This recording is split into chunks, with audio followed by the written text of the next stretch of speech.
cherchant les plus grands et les plus forts loups jamais vus, telle était la mission. Mais récemment, des experts ont peut-être juste capturé un loup pesant plus de 200 livres.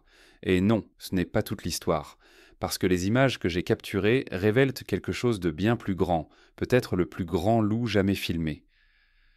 Je vous parle de mon ami au Colorado qui a laissé des loups s'échapper près de sa terre.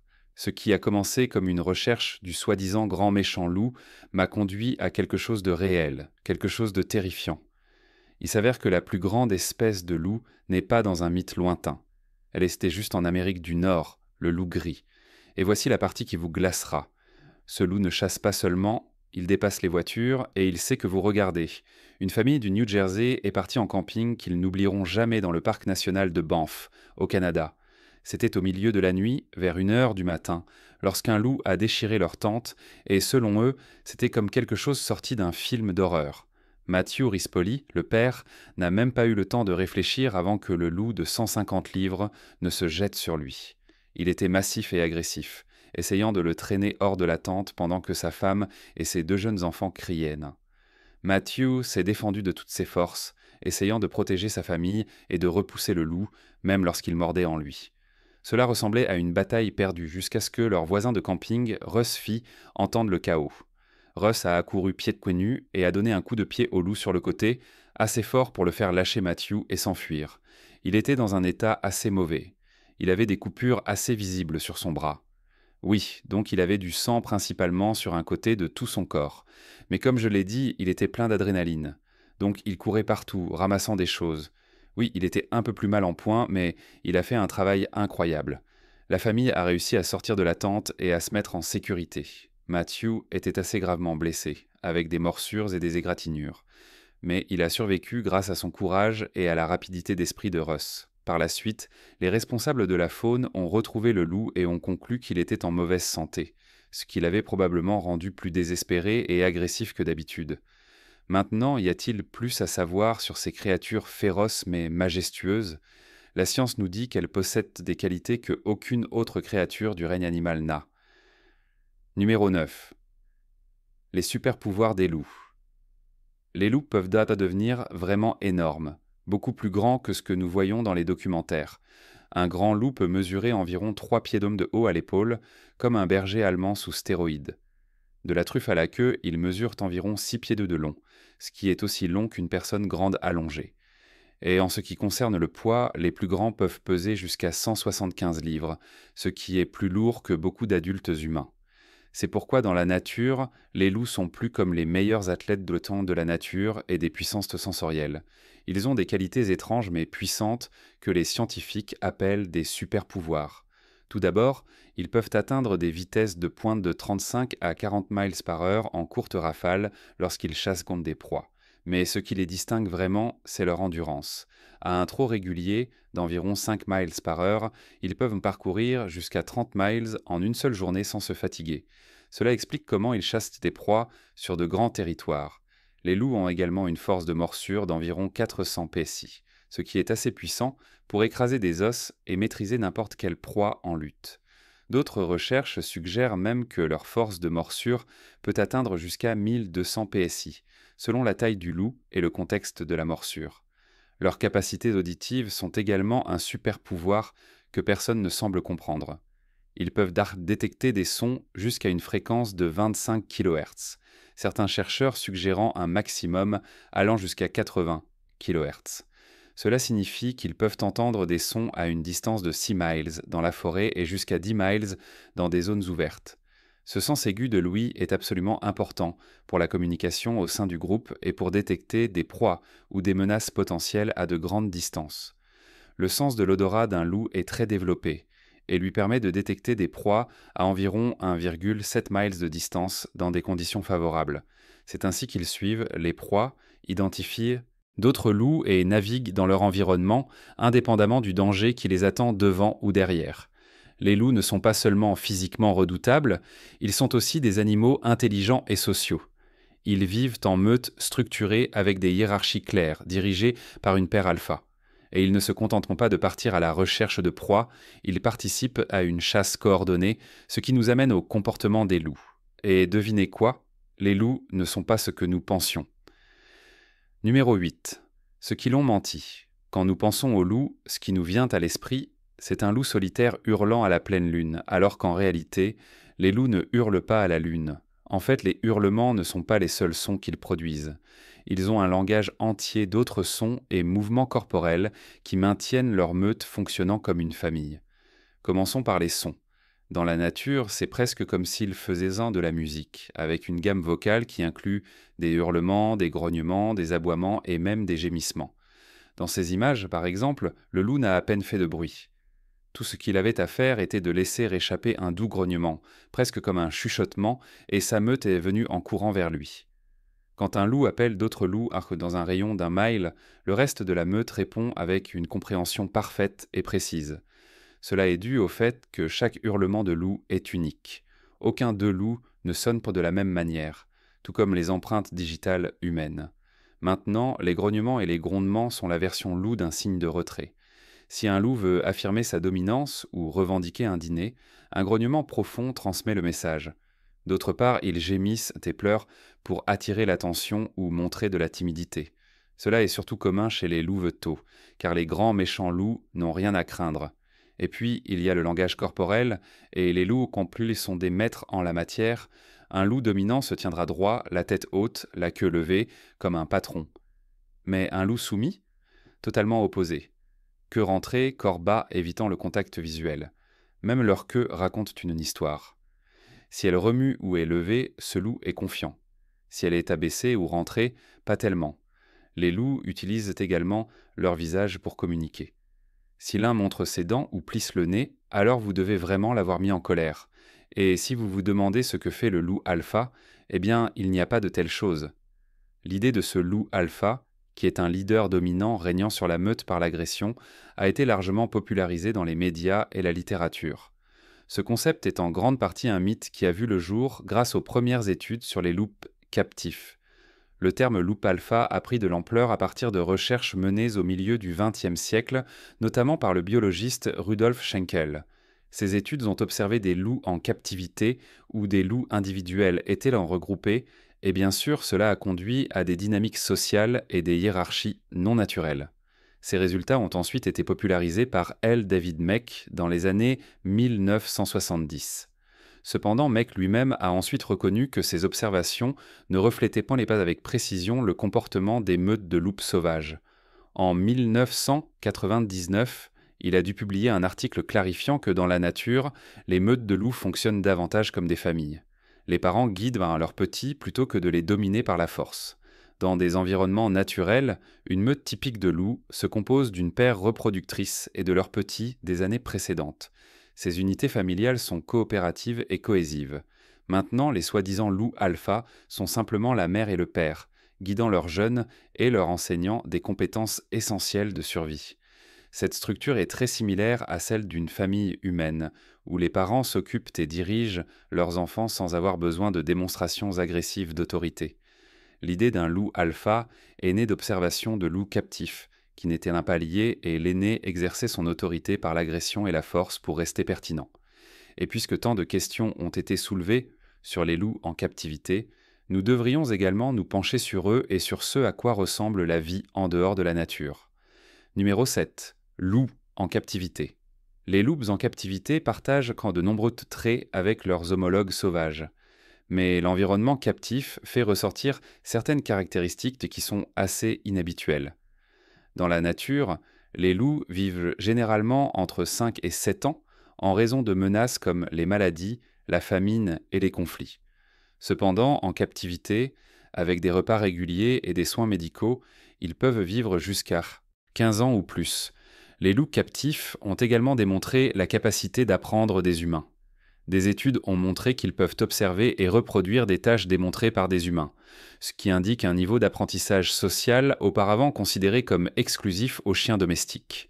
Les loups sont intrinsèquement des animaux sociaux, mais la captivité peut en fait altérer leur dynamique de meute. Dans des espaces confinés, ils peuvent démontrer une agressivité accrue en raison du stress et du manque d'espace. La captivité peut également amener les loups à hurler plus fréquemment, peut-être en raison de l'ennui, ou en réponse à des stimuli environnementaux, comme des sirènes. Maintenant, laissez-moi vous présenter l'un des plus grands loups captifs qui ait jamais vécu, Atka. Atka est un remarquable loup gris arctique qui a servi d'ambassadeur pour son espèce au Wolf Conservation Center de New York. Atka est arrivé au WCC du Minnesota lorsqu'il n'avait que 8 jours. Parce qu'il a été élevé par le personnel du centre, il est devenu à l'aise autour des humains, ce qui a fait de lui un candidat idéal pour le rôle de loup ambassadeur. Il a généralement aidé à éduquer le public sur les loups et leur rôle vital dans l'écosystème. Atka a beaucoup voyagé, visitant des écoles, des musées et même apparaissant à des événements pour aider à dissiper les mythes et les idées reçues sur les loups. Atka a conquis le cœur de nombreux gens parce qu'il avait une manière unique de se connecter avec les gens. En fait, pour son 15e anniversaire en mai 2017, le personnel du WCC a donné à Atka son propre compte email afin qu'il puisse recevoir des messages de ses fans. Malheureusement, Atka est décédé en septembre 2018 à l'âge de 16 ans, ce qui en fait le loup ambassadeur le plus âgé au WCC. Et si vous pensez qu'Atka est fascinant, il existe une sous-espèce de son genre qui reste l'une des plus fascinantes pour les chercheurs. Numéro 6. Le loup eurasiatique. Le loup eurasiatique est une sous-espèce intéressante du loup gris que l'on trouve à travers l'Europe et l'Asie. Les loups eurasiatiques sont parmi les plus grandes sous-espèces de loups, les mâles pesant entre 100 et 130 livres et les femelles un peu moins. Ils ont une constitution robuste, de longues pattes et une queue fournie. Leur pelage varie en couleur du gris au brun selon les habitants qu'ils occupent. Ces régions s'étendent de l'Europe occidentale à la Russie et jusqu'à certaines parties de la Chine et de la Mongolie. Ils prospèrent dans divers environnements, y compris les forêts, les montagnes, les plaines et la toundra. Historiquement, leur aire de répartition était même plus vaste, mais les activités humaines ont entraîné des extinctions locales dans certaines zones. Les loups eurasiatiques tendance sont carnivores, se nourrissant principalement d'ongulés tels que les cerfs, les sangliers et les élans. Ce sont des chasseurs habiles, capables de poursuivre leur proie à des vitesses allant jusqu'à 37 mètres par heure. Dans les zones où les proies sauvages sont rares, ils peuvent recourir à la chasse de bétail, ce qui entraîne certainement des conflits avec les humains. Une meute de loups se compose généralement de 5 à 10 individus. En fait, les loups eurasiatiques ont une structure sociale complexe. Seule la paire dominante se reproduit généralement, tandis que les autres membres de la meute aident à élever les louveteaux, mais ils ne sont pas aussi fascinants que les loups géants.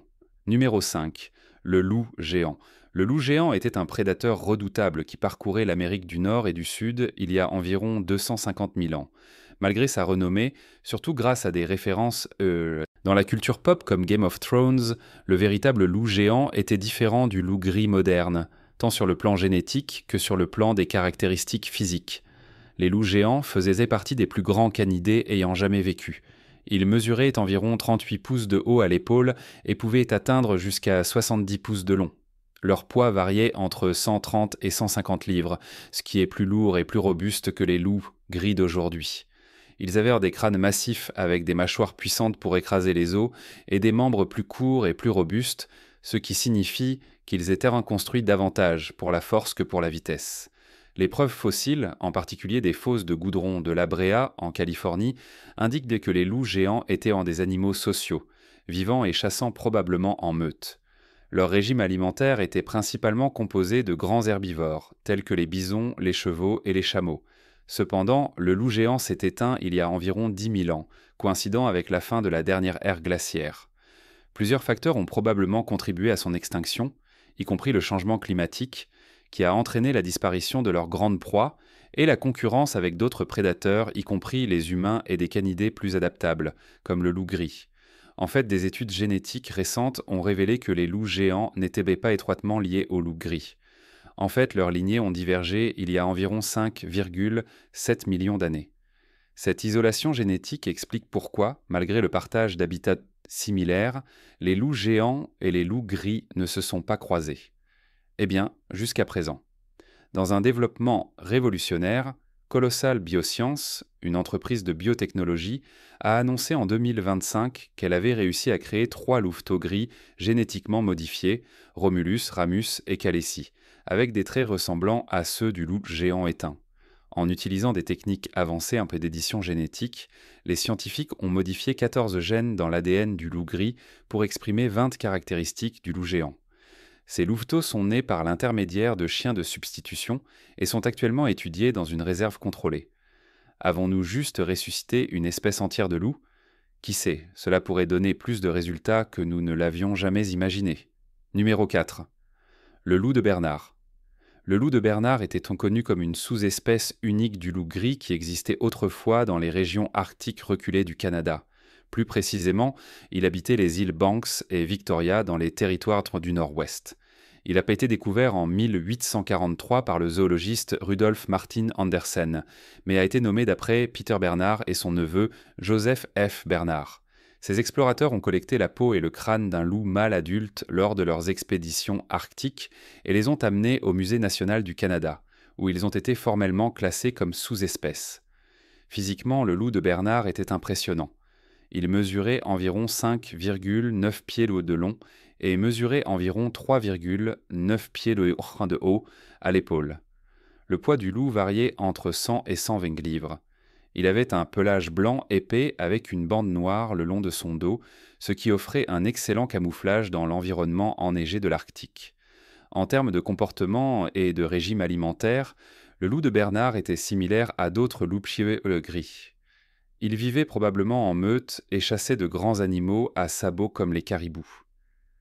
Les scientifiques disent que la structure sociale de ces meutes aurait été complexe, avec une hiérarchie qui facilitait la chasse coopérative et l'élevage des louveteaux. Cependant, ces animaux se sont complètement éteints, et l'on pense que cela s'est produit entre 1918 et 1952, principalement en raison de la surchasse. En parlant de l'influence humaine, nous avons totalement anéanti une autre espèce de loup, celle qui aurait évolué en l'une des plus puissantes. Numéro 3. Le loup de la péninsule de Kenai. Le loup de la péninsule de Kenai était une sous-espèce remarquable de loup gris, qui se trouvait autrefois dans la péninsule de Kenai, dans le sud de l'Alaska. En raison de sa taille et de sa force impressionnante, ce loup jouait un rôle crucial dans l'écosystème de la région avant son extinction au début du XXe siècle. Le loup de la péninsule de Kenai était parmi les plus grands loups d'Amérique du Nord. Les mâles adultes mesuraient généralement environ 6,5 pieds de long et se tenaient à environ 3,8 pieds de hauteur à l'épaule. Ils pesaient entre 170 et 200 livres, ce qui en faisait des prédateurs redoutables où qu'ils se trouvent.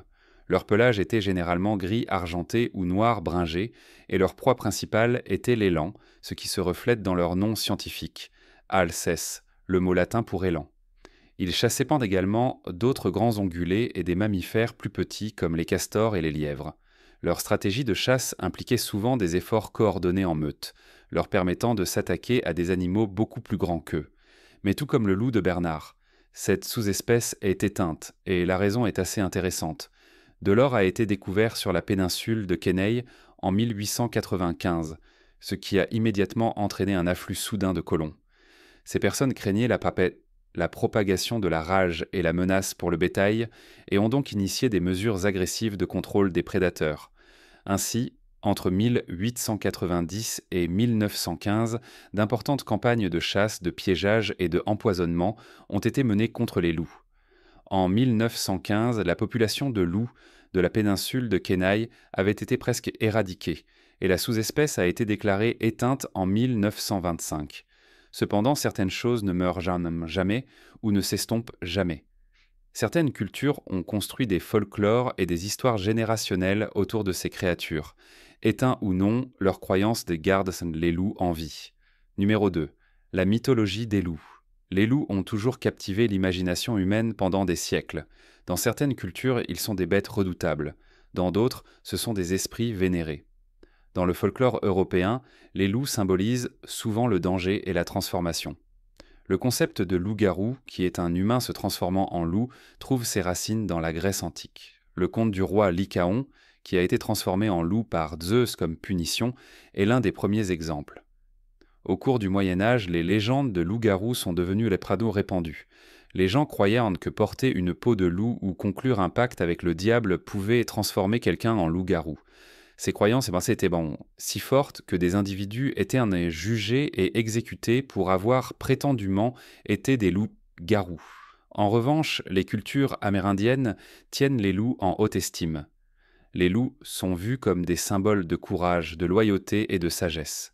Par exemple, les tribus Quilut et Kwakiutl ont des légendes affirmant que leurs ancêtres ont été transformés de loups en humains. Le peuple Paoni faisait référence à Sirius, l'étoile la plus brillante, comme l'étoile du loup, l'associant à la guidance spirituelle. Dans la mythologie inuite aussi, l'Amarok est un esprit de loup solitaire qui hante ceux qui aiment rester dehors tard. Numéro 1. Loup contre. Chien. Il est évident que les loups et les chiens domestiques sont liés d'une certaine manière. Ils partagent environ 99,9% de leur ADN. Mais malgré cette similarité génétique, des milliers d'années de domestication ont conduit à de nombreuses différences dans leur comportement, leur apparence et leur mode de vie. Nous savons tous que les loups sont généralement plus grands et plus robustes que les chiens domestiques. Ils ont des crânes plus grands, des jambes plus longues et des pattes plus larges. Ce sont des adaptations qui soutiennent leur chasse et leur survie dans la nature. Leurs dents sont également plus grandes et plus aiguisées, adaptées pour déchirer la chair et écraser les os. L'une des différences les plus évidentes réside dans leur comportement social. Les loups vivent en meute structurée avec une hiérarchie claire, souvent dirigée par une paire alpha. C'est ainsi qu'ils chassent et élèvent leur progéniture. Les chiens domestiques, en revanche, se sont adaptés à la vie avec les humains et ne forment généralement pas de structure sociale aussi rigide. Ils considèrent souvent leurs familles humaines comme leur meute et se tournent vers elles pour obtenir des conseils. Les styles de communication diffèrent également. Les loups utilisent principalement des hurlements, le langage corporel et les expressions faciales pour communiquer au sein de leur meute. Les chiens, d'autre part, ayant évolué aux côtés des humains, ont développé une gamme plus large de vocalisation, y compris des aboiements, des gémissements et des grognements, pour s'exprimer et interagir avec les gens. Les chiens domestiques ont évolué pour être plus attentifs aux signaux humains. Des études montrent que les chiots de chiens sont meilleurs pour suivre les gestes humains, comme le fait de pointer par rapport aux chiots de loup. Bien qu'il existe des loups captifs qui ont appris des humains depuis leur naissance, dans la nature, ils ont tendance à être plus prudents et moins confiants, surtout avec les étrangers. Maintenant, si un chien et un loup devaient jamais se confronter, le résultat dépendrait de plusieurs facteurs. Si le chien est significativement plus grand et plus fort, il pourrait avoir un avantage. Mais en réalité, les loups ont plus d'expérience dans le combat et la chasse, contrairement à de nombreux chiens qui n'ont pas été conçus pour le combat. De plus, les loups ont généralement une morsure plus forte, donc même un gros chien pourrait ne pas avoir de chance. Plus nous apprenons sur notre royaume animal, plus nous découvrons de secrets. Et en parlant de découverte, la résurrection de l'espèce de loup géant pourrait réserver plus de surprises que nous ne l'avions jamais imaginé. Si vous aimez les loups, donnez un pouce en l'air à cette vidéo et partagez-la avec votre meute. Et n'oubliez pas de cliquer sur le bouton s'abonner pour ne pas manquer notre prochaine aventure dans le royaume animal. À la prochaine fois.